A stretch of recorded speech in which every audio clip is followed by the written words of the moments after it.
देश में दो कानून चलते हैं, तो वो राजा है जिसकी वो जान उस तोते में बसती है और वो तोता ईवीएम है। इतना झूठा प्रधानमंत्री जो अपने वादों से मुकरता है, जो सिर्फ एक अच्छा डीलर है, प्रचारक है, वो आज दिन तक आपने कहीं नहीं देखा, वो आपके सामने बैठा है। और वो प्रधानमंत्री जो 15 अगस्त के दिन बात करते हैं बच्चियों की सुरक्षा की, बेटी की सुरक्षा की, महिलाओं की बात करते हैं, और उन्हीं के राज में ये हो रहा है।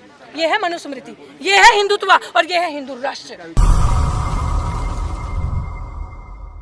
आज आप क्या है पूरा मामला? देखिए, मामला ये है कि आपने सुना होगा, सबसे पहले तो ये पता होगा कि आपको इस देश में दो कानून चलते हैं कि नहीं चलते हैं? हैं? मीडिया बताएगा। तो ये दो कानून वाले मामला जो है इस देश में, उसके लिए हम आए हैं कि एक कानून उन चोरों के लिए, उन ठगों के लिए चलता है इस देश में कि जो देश में सांप्रदायिक दंगे फैलाते हैं, कम्युनल राइट्स करते हैं, हेट स्पीच करते हैं, हेट क्राइम करते हैं, और एक वो जो संविधान के दायरे में रहते हैं और अपने हकों की मांग करते हैं, और जैसे जैसा जो हमारा देश का संविधान कहता है उस तरीके से काम करते हैं। एक कानून उनके लिए चलता है, और वो कानून जो उनके लिए चलता है उस कानून में न्याय नहीं है। उस कानून में ये है, justice delayed is justice denied. That's what is happening in our country specially from last 8 years। जी, पर संविधान तो एक ही है ना? संविधान एक है, चलाने वाले दो हैं। डॉक्टर बाबा साहेब भीमराव अम्बेडकर ने कहा था कि संविधान कितना भी खूबसूरत हो, अगर उसको चलाने वाले लोग बुरे हैं तो वो बुरा ही कहलाया जाएगा, और अगर वो अच्छा है और उसको चलाने वाले लोग बुरे हैं तो वो बुरा कहलाया जाएगा। मतलब देश के सबसे बड़े लोकतंत्र के अंदर संविधान नाकाम हो रहा है। ऑफ कोर्स नाकाम नहीं हो रहा, संविधान नाकाम नहीं है, संविधान इज प्योर। इतना खूबसूरत, इतना लेंदी, इतना लॉन्गेस्ट, इतना लार्जेस्ट अच्छा संविधान पूरे विश्व में कहीं नहीं है जो हमारा संविधान है, राइट? लेकिन उसको चलाने वाले लोग अगर गद्दार मकारा अपनी मनमर्जी से चलाते हो और अपनी शरारत नीतियों से चलाते हो तो वो बुराई कहलाया जाएगा। लेकिन चलाने वालों को तो इस जनता ने ही चुना था। इस जनता देखिए बहुमत से जो चुना था वो आप सबको पता है, प्रत्यक्ष को प्रमाण की जरूरत नहीं होती। किस जनता ने चुना था? हम तो हमेशा ईवीएम के खिलाफ लड़ाई लड़ते आए हैं। हम तो कह रहे हैं कि ये तो वो राजा है जिसकी वो जान उस तोते में बसती है और वो तोता ईवीएम है। ईवीएम के खिलाफ लड़ो। जिस दिन इस देश में ईवीएम से चुनाव हो जाएंगे, my dear friend, you are not going to ask me this question again कि ये जो संविधान है, ये जो सरकार है, इसको जनता ने चुना था।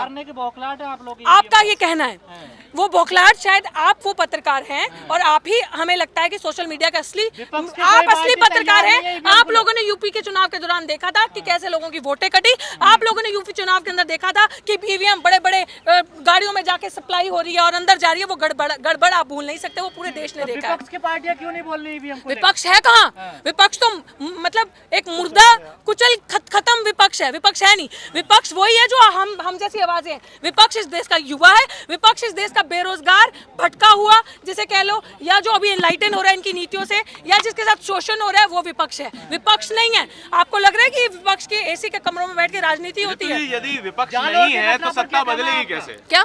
यदि विपक्ष नहीं है तो परिवर्तन होगा कैसे? परिवर्तन सड़कों से होगा, हम जैसे युवाओं से होगा। इसीलिए हम लोगों ने बेड़ा उठा लिया है कि आंदोलन करेंगे, क्योंकि लोहिया जी ने कहा था जब सड़कें संसद अवारा हो जाती हैं तो सड़कें सुनसान नहीं रहनी चाहिए। पॉलिटिक्स में भी आने की सोच रही है? That will depend upon future कि हम क्या करते हैं, बट देखा जाएगा। बट हमें ये लगता है कि जो काम सड़कों से हो सकता है, अभी 131 हमारे एमएलए बैठे हैं ना, अगर मैं SC/ST की बात करूं, समाज के बैठे हैं ना, क्या कर रहे हैं? ऋतु जी, बिल्किस बानो के अपराधियों को छोड़ दिया गया है, क्या लगता है उसको इंसाफ मिलेगा? बिल्किस बानो को ना एक एक करके क्या लगेगा, उसे इंसाफ मिलेगा? बिल्कुल मिलेगा आपको। आप इतना मान लीजिए, आपने हमें किसान आंदोलन पे देखा था, किसने घुटने टेके? हमने कि उसने? बेईमानी किसने करी वो बात की बात है, लेकिन मैं बता रही हूँ माफी किसने मांगी? उन्होंने मांगी ना। ऐसे ही बिल्किस बानो के आरोपी जेल के अंदर जाएंगे। तब मैंने आपको क्या कहा, इस देश में दो कानून चलते हैं लेकिन संविधान एक है, और संविधान को मानने वाले हम हैं, संविधान की बात करने वाले हम हैं, संविधान को बचाने वाले हम लोग हैं। और संविधान की लड़ाई है और संवैधानिक तरीके से लड़ी जाएगी, पीसफुल प्रोटेस्ट करके उन आरोपियों को वापस भेजा जाएगा। क्योंकि किसी ने नहीं कहा, भाजपा की सरकार ने कहा था कि एक मर्डर तो चलो ठीक है, रेपिस्ट जो रेप किए हुए अपराधी होंगे उनकी बेल नहीं होगी, उनकी रिहाई नहीं करी जाएगी। और वही सरकार अपनी ही बात से मुकरती है। वो तो खैर पूरा देश जानता है कि इतना झूठा प्रधानमंत्री जो अपने वादों से मुकरता है, जो सिर्फ एक अच्छा डीलर है, प्रचारक है, वो आज दिन तक आपने कहीं नहीं देखा, वो आपके सामने बैठा है। जी, अभी हाल फिलहाल के अंदर गुजरात के अंदर ही एक मंदिर में 2-3 कुछ महिलाओं को, दलित महिलाएं थी, उनको मंदिर के अंदर जाने से रोका गया है, जो सवर्ण समाज की महिलाएं थी। गुजरात के अंदर, मोदी के गुजरात के अंदर, शाह के गुजरात के अंदर। देखिए, सबसे पहली बात तो मैं दलित समाज से कहना चाहूंगी कि जब तुम्हें मंदिर में जाना क्यों है? जब जहाँ तुम्हारी पिटाई होती है, जहाँ तुम्हारे से दुर्व्यवहार होता है, जहाँ तुम्हारी बच्चियों का रेप हो रहा है, जैसे वो मंदिर के पुजारी थे जिन्होंने दिल्ली कैंट की बच्ची जो थी शमशान घाट में उसका रेप किया और अभी वो जेल के अंदर है, तो तुम्हें मंदिर में जाना क्यों है? और दूसरी चीज, ये ही है हिंदू राष्ट्र की शुरुआत। This is the beginning. जो ये हिंदू राष्ट्र की बात करते हैं, ये उन लोगों को भगा भगा के इस देश से मारना चाहते हैं। ये वर्णाश्रम दोबारा लेकर आना चाहते हैं कि दोबारा मनुस्मृति आए। This is called Manusmriti. और वो मुझे शर्म आती है, ऐसे जुडिशरी में ऊंचे पद पे लोग बैठे जो इतनी बड़ी बड़ी स्टेटमेंट, क्यों नहीं हम आलोचना कर सकते? हम किसी ऐसी स्टेटमेंट की लोग डरते होंगे। एक सुप्रीम कोर्ट की जज है जिसका स्टेटमेंट आपने सुना, जिन्होंने कहा मनुस्मृति ने महिलाओं को बहुत अधिकार दिए। कितना शर्मनाक बयान है। जिस मनुस्मृति ने हाई कोर्ट की सॉरी, जिस मनुस्मृति ने आपको आगे नहीं बढ़ने दिया, महिलाओं को द्वैम दर्जे का तो छोड़िए, नागरिक ही नहीं समझा, अधिकार नहीं दिए, नाक में निकेल, पैरों में आपके बंदिशें बांध के रखी और आपको पढ़ने का अधिकार नहीं दिया, उसकी आप बात करते हैं कि वो मनुस्मृति आपको चलने देगी? राज में दुनिया का तीसरा अमीर आदमी अदानी बन गई है, उपलब्धि है। देखिए, ये उपलब्धि नहीं है, ये उनकी बेस्ट फ्रेंड की। देखिए, कम से कम अगर अंदानी तीसरा अमीर इंसान बना तो यही तो वो करना चाहते हैं, अपने कॉर्पोरेट फ्रेंड्स के जेबें भरना और उनको उन्हीं के हमारा हक मार के, हमारी हकमारी करके और उनकी जेबें भरना और उनको अमीर करना, वहीं से स्पॉन्सर्ड होता है। अभी कोई ठीक नहीं है, अदानी जी भी मीडिया भी खरीदेंगे, जो अभी चुट्टे पुट्टे चैनल बचे हैं उनको भी खरीद के, this is what their agenda is. तो उसी के लिए हम सड़कों पे आए हैं कि हम अपना देश अब और नहीं खिलवाड़ हो सकता हमारे साथ, हमारे हकों के साथ। वैसे तो शिक्षा भी खत्म हो रही है, हर एक चीज खत्म हो रही है, हर एक चीज का निजीकरण हो रहा है, तो हम तो चुप नहीं बैठेंगे ना, हम तो अपने अधिकारों के लिए लड़ेंगे ना। तो ये हो रहा है। घटना पर क्या कहना मैम? किसका? जालोर की आवाज उठाती रही हैं हमेशा। तो आपने शायद जालोर की घटना पे हमें सुना नहीं। हमने जालोर की घटना का उसी के लिए भी हम जंतर मंतर पे बैठे हैं, उसके लिए भी हमारी लड़ाई लड़ेंगे, आगे भी लड़ेंगे। और जालोर की घटना तो ये जिसे कहते हैं ना कि ये इनको शायद ये चीजें नहीं दिखती हैं, जालोर की घटना नहीं दिखी इन्हें। जान से मारने की धमकी मिली है, अभी दोबारा मिली है जी। देखिए मतलब मैं वही कह रही हूँ, जैसे मैंने अभी शुरुआत करी कि इस देश में जी इस देश में 2 कानून है।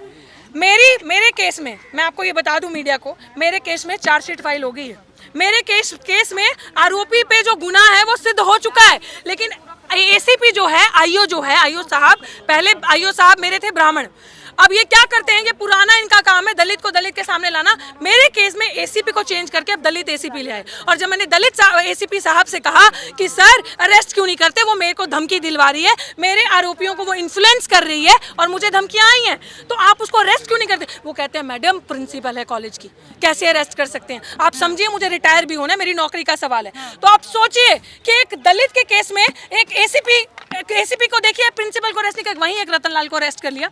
और जब मैंने ये चीज पूछी, मैंने एसीपी साहब से ये चीज पूछी कि आपने रतनलाल को किस बेसिस पे अरेस्ट किया, फिर जब आप कह रहे हैं इस केस में तो 7 साल से कम की सजा है तो अरेस्ट नहीं बनता, तो वो आगे से कहते हैं वो हमसे गलती हुई थी, हमने माना। दिस इज व्हाट एसीपी की स्टेटमेंट है कि वो डीसीपी साहब और हमने माना कि हमसे गलती हुई थी।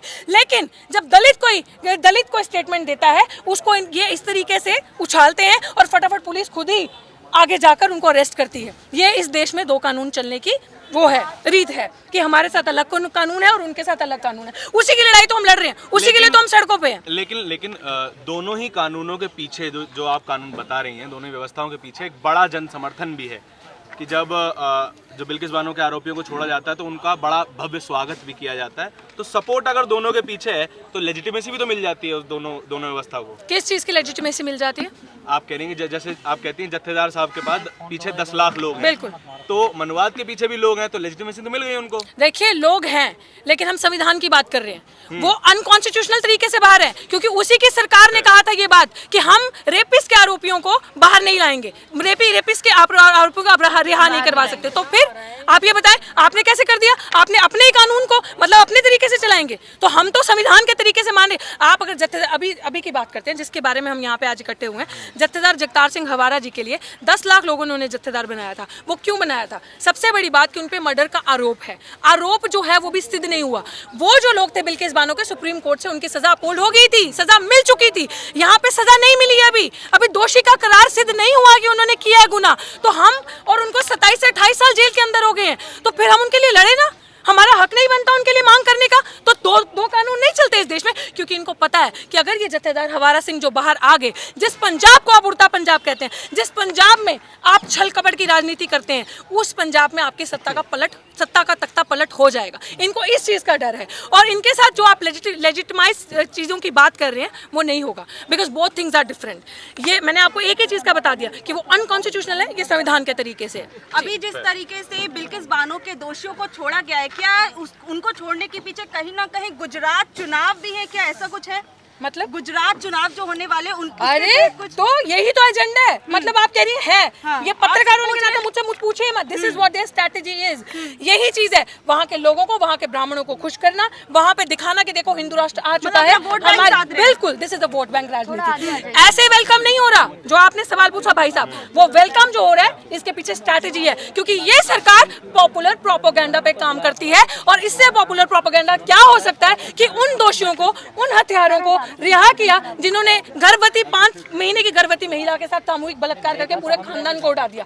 तो ये चर्चा का वो बना ना, और वो प्रधानमंत्री जो 15 अगस्त के दिन बात करते हैं बच्चियों की सुरक्षा की, बेटी की सुरक्षा की, महिलाओं की बात करते हैं, और उन्हीं के राज में ये हो रहा है। ये है मनुस्मृति, ये है हिंदुत्व, और ये है हिंदू राष्ट्र। जी थैंक यू सो मच।